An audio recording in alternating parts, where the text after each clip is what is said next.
Maşınla. Yok. Nerede işləyirsən? Salonda. Neçə yaşınız var? 25. 25. Neçə uşaqsınız? 2. Papanla da qalırsan? Mamam ben bacım. Papananı be? Moskvada. Ev öz evinizdir. Ez evimiz. Kirada qalırsınız. Kirada. Nəslində əsir can haralısınız? Sovet yer.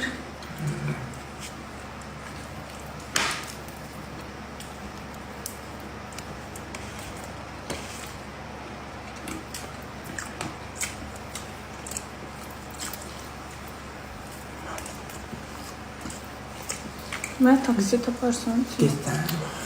sabah səhər. Ne güdürüyor bu kız? Ne bileyim git seni. Soku da yoktu gedib biraz. Gelecek. Sakoya gel getir. Sako koy getir. Peki. Allah hak incir onu. Koy bize gelip ağzını Bu onun sıfatına kara yaratırsın. Gel kim koy. El at ona. Yaxşı. Narahat olma. Tanrı o.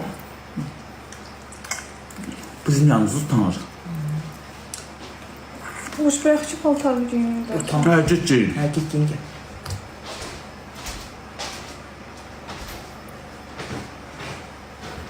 Utanmalı bana bir kişi böyle ağıyor. Hadi biz kişinin. Kadın kişiler utanmalı. Hadi iki kişinin arasında. Gözden korkur ha. Bir kişi gider mi? Ha bu ne? O bizden korkur eder mi? Biz kişiyi korkur bizden.